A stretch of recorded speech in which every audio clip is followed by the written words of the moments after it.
As pessoas não notam o que é a teologia da libertação verdadeiramente. Vamos dizer em breves palavras para você que não sabe o que é teologia da libertação, o que é teologia da libertação.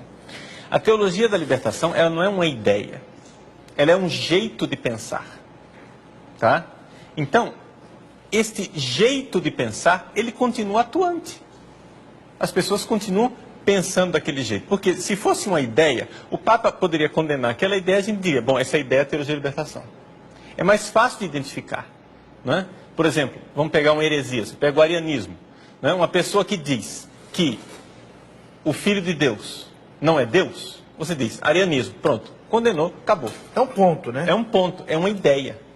Agora, a teologia da libertação, não é? Como o próprio Papa explica aqui nesse documento introdutório, eu vos explico a teologia da libertação, ele diz, não é uma ideia, mas é um novo jeito de ler a fé como um todo, o cristianismo como um todo, né? O próprio documento também, no subtítulo número 6, ele diz, uma nova interpretação do cristianismo.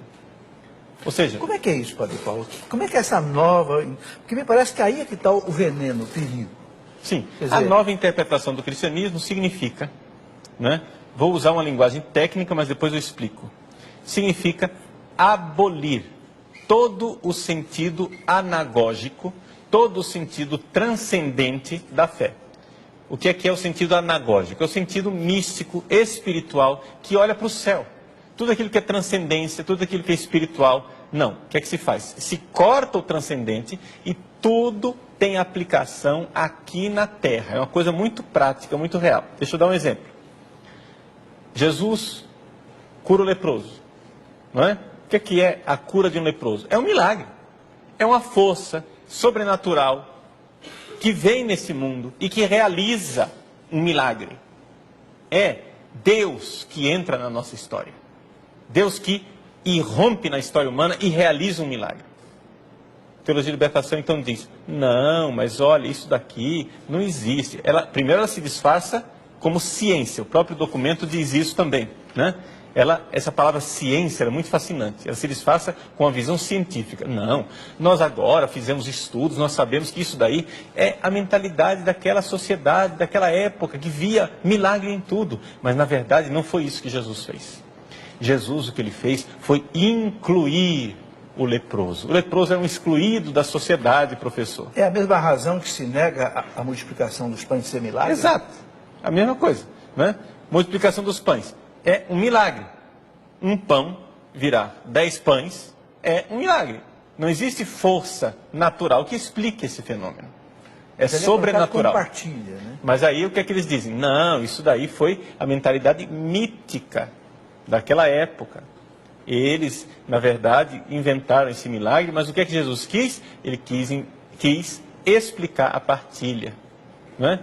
E isto chega até ao ponto radical de negar a encarnação de Jesus, a encarnação do Filho de Deus e a ressurreição de Jesus, não é?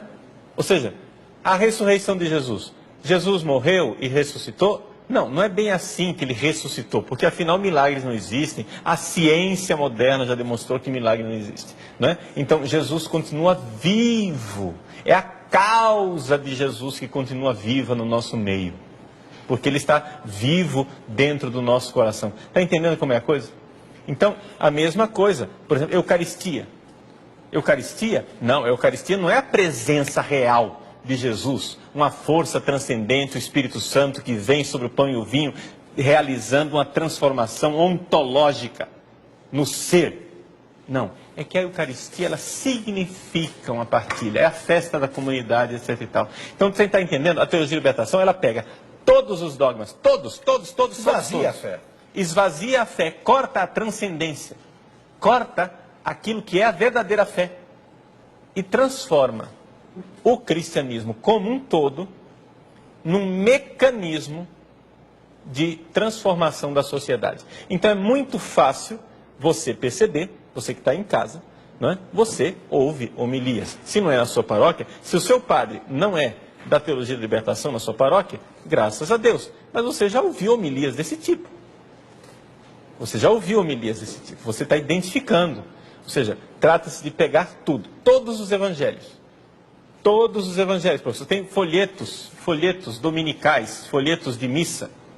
Não interessa qual é o evangelho. Você já pode adivinhar. Eles vão fazer uma leitura sociológica.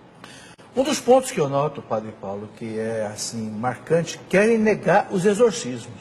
Não houve exorcismo. Não, o demônio não é demônio, é doença. É outro ponto marcante que aparece nos comentários, até nesse livrinho da liturgia diária.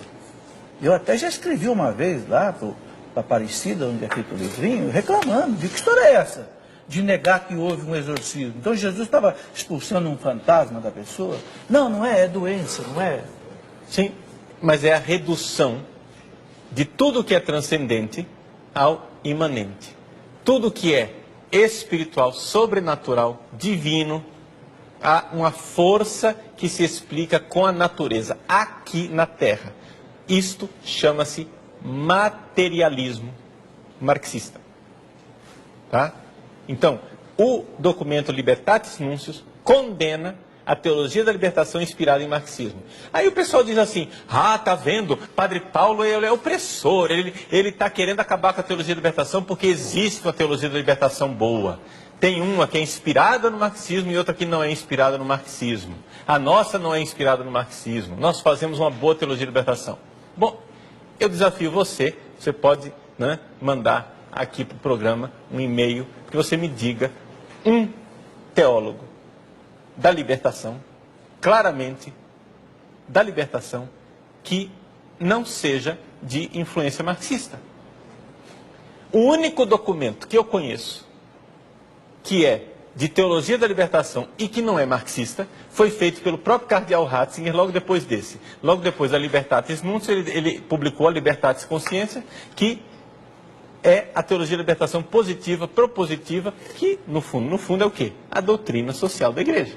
A doutrina, é isso que eu ia dizer. Porque o Papa João Paulo II disse, e aí eles já se pegam muito aí, não, há uma teologia da libertação boa. Aí estão vendo? O Papa disse que há uma teologia.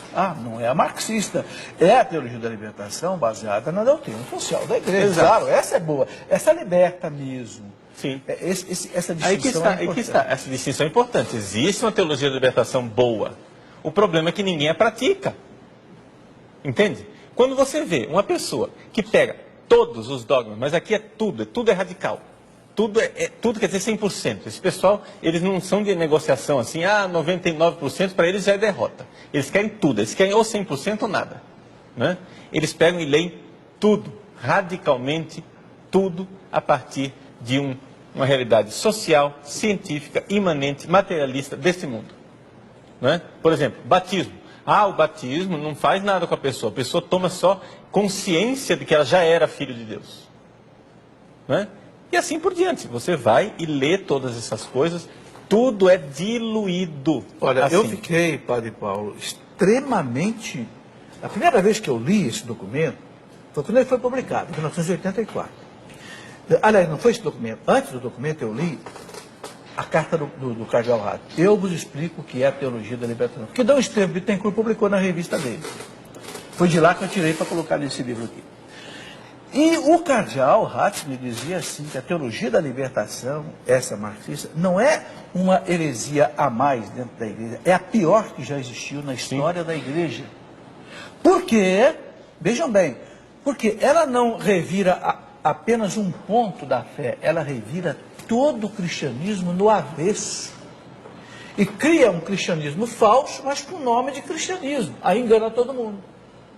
Isso eu fiquei extremamente chocado quando eu li isso. Foi quando eu comecei a perceber que nós estávamos realmente diante de um grande perigo. Exato.